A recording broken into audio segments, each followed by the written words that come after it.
bago ko magsimula, nais ko kayong ayanahan o parang gusto ko pumasok kayo sa mundo ng kung anong meron ako.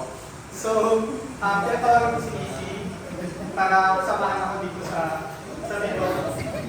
Disclaimer lang, hindi ako spiritual. Sana walang magabala tayo at pupusan ng anumang pintuan sa ibang dimensyon at pang educational purposes lang ito. So, sana huwag kayo matakot. Kasi, ayun, hindi naman ako yun nga, hindi naman ako albularyo. Yung i-share ko sa inyo, yung pinasa lang nakalaman sa akin ng lolo ko.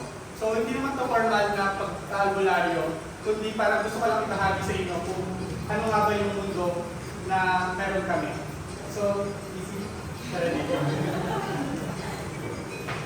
So, sa paniniwala ng mga albularyo, tayo daw lahat spiritual may aura. So, kapag may sakit, parang physical man o spiritual, yung aura daw natin ay nababalisa. So, itong gagawin ko ay, kung pamilya ba kayo sa gagawin ko? May idea na ba kayo? Yung Kasi ano tawag doon? Meron ba kayong guess? Hindi. So ito, hindi naman tayo, yun nga, sabi ko hindi tayo ritual, wala tayong gagambalahin. Yung tawag dito is yung tawas or pagtatawas.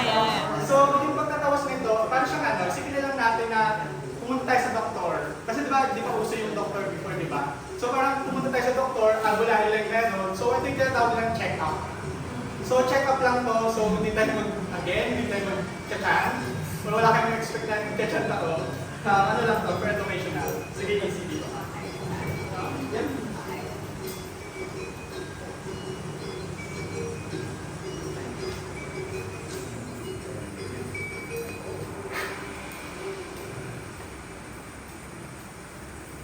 Ito, yung papel na ito, blanco to, di ba? So, yung makita natin yung kandila, syempre wax siya, may nagpuproduce siya ng apoy at usok.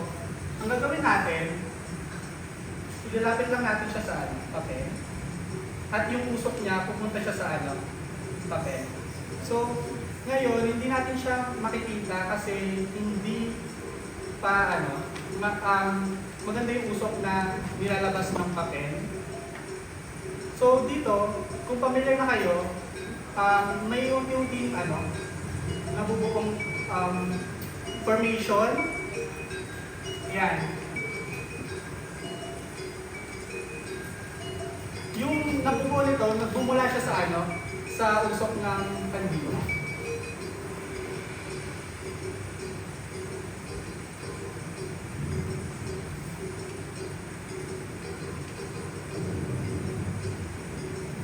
Ngayon, easy, bakit nga ba nandito sa dito? I mean, anong gusto mong tanong sa akin? bakit ba salat yung ulo ko nakasal? Diyan mo. So, ayun, makikita nyo, parang may image siya, di ba? Ito yung ulo, tapos ito yung paa. Sabi nila, sa ibang sa spiritual na kaalaman, may bumati kay Easy. Pero, itong ginagawa ko, yun nga, syempre, kailangan pa din ng gabay ng professional. So, ayun lang, maraming salamat, Easy. Pupuritin ko siya kasi parang wala tayong magamba. So, di pa bukas na.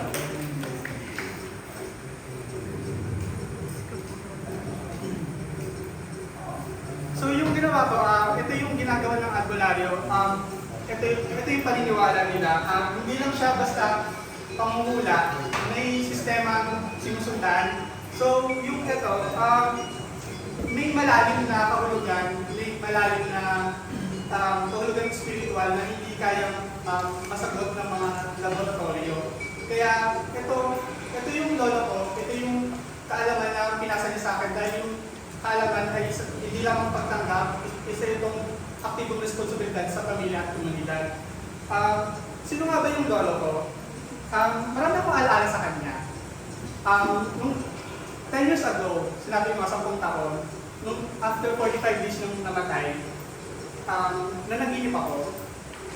Yun nga, mamaya ikukwento ko kung ano yung panaginip na yun.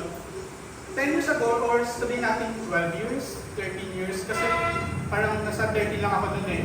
So, yung bahay namin, Hindi pala kami galing sa probinsya, nasa metro kami. So parang yung lugar namin,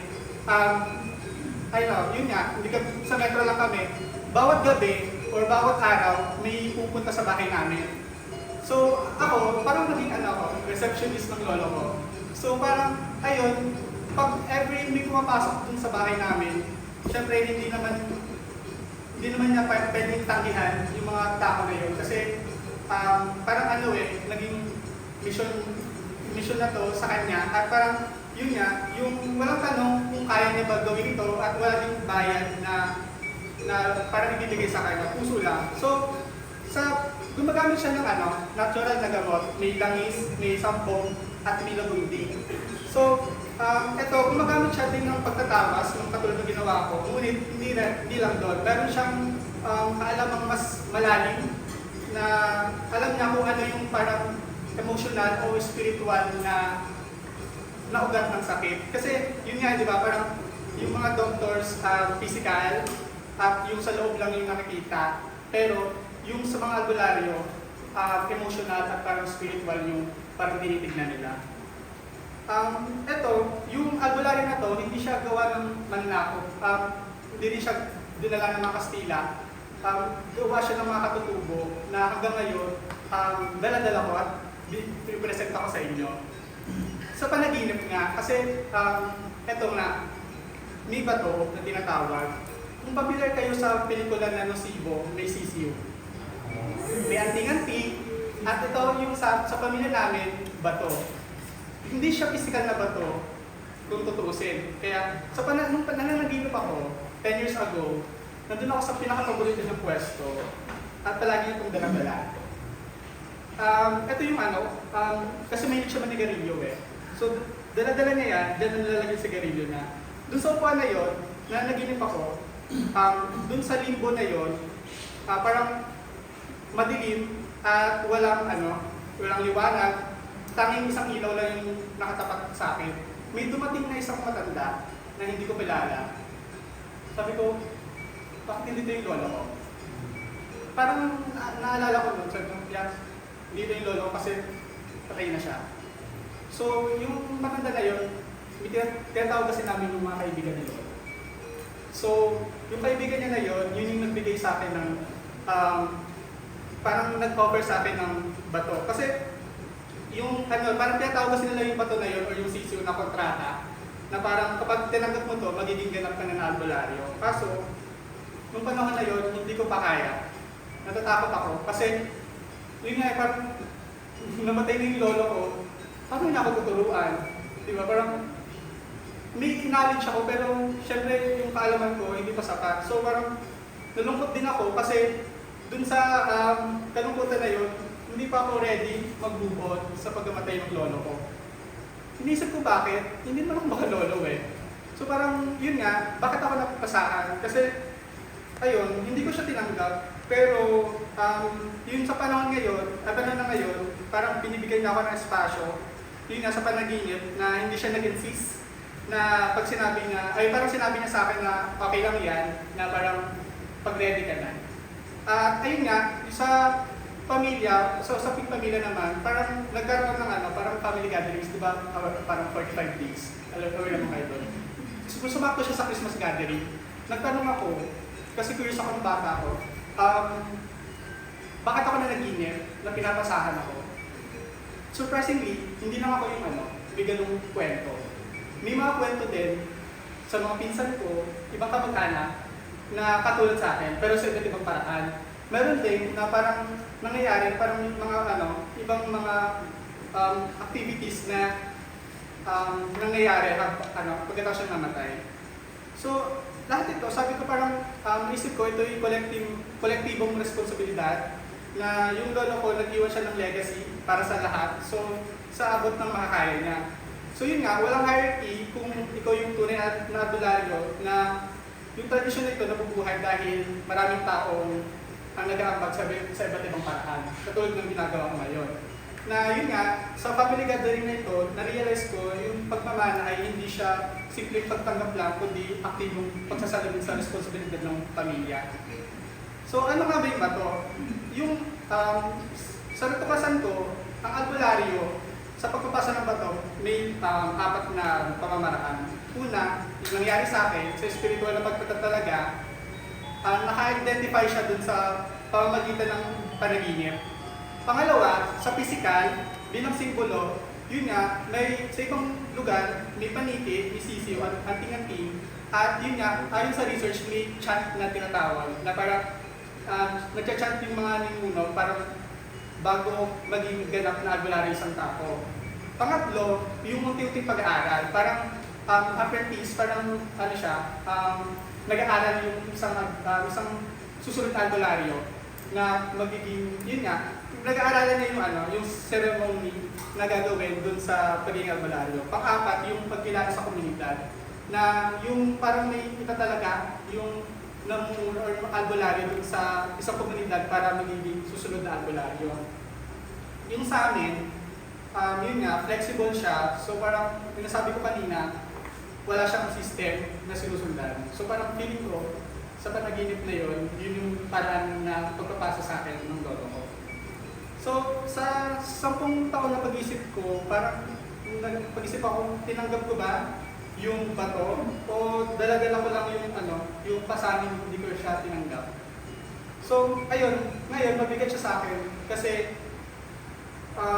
sa kasunod ko yung thesis na hindi ko pagtanggap, may pangyayaring naganap, which is yung tatay ko may sakit. So dahil nasanay kami sa traditional na sistema at kahit may access na sa modern medicine, parang hindi naman sa hindi naniniwala yung tatay ko sa modern medicine, pero parang nakaangkla pa din syempre yung paniniwala niya dun sa mga traditional healing. So, ayun nga, parang napag-isip ko ngayon, sa 10 taon, kung tinanggap ko ba ito, mawawala ng sakit yung tatay ko. So, gano'n, parang sa pamamagitan yun, dahil hindi man lang ako naging albularyo, parang inisip ko na lang sa pamamagitan nito, sa pagtayo ko na ito, tinatawag ko na yung sarili ko na albularyo. Yun nga, kasi bawat tao may iba't ibang panahon at iba't ibang paraan sa pag-serve. Yung bato kasi, feeling ko hindi siya na-expired, nandito lang siya sa akin at kung saan man. So, yung tradisyon na pinamana sa akin ay nakaangkla pa din sa iba't ibang pamamaraan. Katulad na lang ng may mga iba't ibang tradisyon na pinapasa-pasa katulad sa Marikina, yung mga pottery. Isang uri yun ng tradisyon na namamana na hanggang ngayon ay buhay pa din. Kaya ayun, nabubuhay yung tradisyon dahil may taong nagdesisyon na panitiliin yung itong kultura na ito.